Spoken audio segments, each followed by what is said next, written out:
បាទសួស្តីអ្នកទាំងអស់គ្នាជាទីនឹករលឹកថ្ងៃនេះខ្ញុំសូមនាំអារម្មណ៍អ្នកទាំងអស់គ្នាឲ្យទៅទស្សនានៅរូបព្រះសុអាមេត្រីដែលរូបនេះកសាងឡើងនៅក្នុងវត្តចានបៈជូតនារាមហៅវត្តសុទ្ធនៅក្នុងខេត្តកំពង់ឆ្នាំងឥឡូវពួកយើងបានមកដល់ចិត្តរូបសំណាក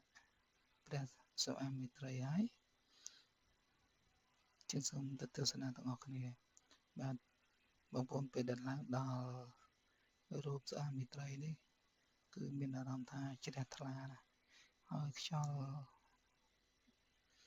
បរិសុទ្ធត្រជាក់បាទត្រជាក់បងប្អូនមើលទាំងអស់គ្នាគឺរូបស្រស់ស្អាតមែនទែនមានរូបបដិមាព្រះអង្គសុអាមេត្រីនោះចំនួន4ព្រះអង្គធំធំដែលធ្វើលើទីទួលខ្ពស់ចឹងជាទីជ្រះថ្លារបស់បងប្អូនទាំងអស់គ្នាឥឡូវយើងចុះទៅខាងក្រោមមកតង់ទៀតខាងក្រោមព្រះសុអាមេត្រីហ្នឹងគឺមានរូងមួយគេហៅថារូងនាគកន្លែងនោះគឺជាកន្លែងដែលអ្នកកាន់ព្រះពុទ្ធសាសនាមានជំនឿថាអាចបន់ស្រន់បានអ្វីគ្រប់បែបយ៉ាងគឺសាសនាបងប្អូនហើយខ្ញុំក៏សូមទោសបងប្អូនផងដែរព្រោះកន្លែងនេះខ្ញុំត្រូវការបដូរកាមេរ៉ាហ្នឹងរៀងប្តេកបន្តិចដើម្បីផ្ដិតយករូបភាពឲ្យបានធំហើយស្រស់ស្អាតនេះបាទសូមទស្សនាទាំងអស់គ្នាគឺរូបនេះគឺជាងគាត់បកែតុបតែងឬក៏ design ណាបងប្អូនស្អាតមែនតើខ្ញុំថតបានយកអត់អស់ទេដោយកាត់ខ្លះនេះគឺជាកន្លែងសក្ការៈបូជាដ៏ស័ក្តិសិទ្ធិបំផុតបាទនៅកន្លែងនេះបាទបងប្អូនសូមបួងសួងចង់បានសេចក្តីសុខចង់រកស៊ីមានបានឬក៏ប្រាថ្នាអីផ្សេងទៀតហ្នឹងគឺភាគច្រើនបងប្អូនដែលគាត់នៅទីនោះគាត់មានជំនឿថាពិតជាស័ក្តិសិទ្ធិមែនបាទនៅក្នុងរូងភ្នំហ្នឹងអញ្ចឹងយើងបន្តមកទេសភាពនៅខាងក្រៅមួយទៀតបងប្អូនស្អាតមែនតែនបងប្អូនអើយមើលទៅគឺទេសភាពហ្នឹងពោពេញទៅដោយខ្យល់បរិសុទ្ធបាទនេះគឺកន្លែងមួយគឺគេហៅថាស្ពានឈើឆ្លងទៅកោះគោកធ្លកអញ្ចឹងបងប្អូនជើញទៅទាំងអស់គ្នានេះបានស្អាតមែនតើបងប្អូនហើយត្រូវនឹងខ្យល់ត្រជាក់ពីទឹកនៅក្នុងស្ពាននឹងផងគឺធ្វើឲ្យយើងមានអារម្មណ៍ថា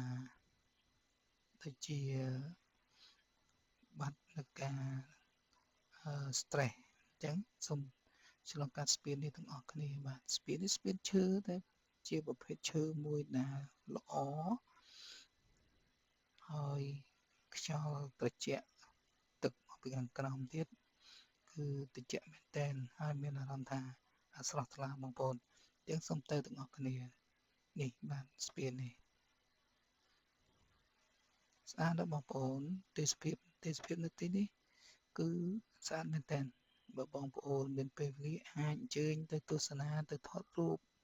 នៅទីនេះគឺមានអារម្មណ៍ថាស្អាតមែនតើបងប្អូនបាទសូម្បីតែខ្ញុំនឹងក៏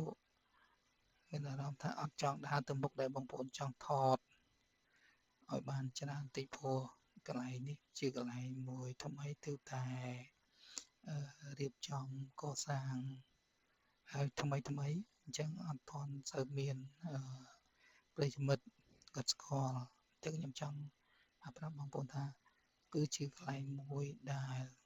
ទេសភាពស្អាតហើយខ្យល់បរិសុទ្ធទៀតបាទបងប្អូនអញ្ចឹងសូមទៅទាំងអស់គ្នាបាទនេះដែលថាទឹកវារៀងទើបតែភ្លៀងហើយពីយប់អញ្ចឹងព្រលឹមឡើងខ្ញុំទៅហ្នឹងគឺមានទឹករៀងច្រើនបន្តិចនេះព្រះអង្គនេះជារូប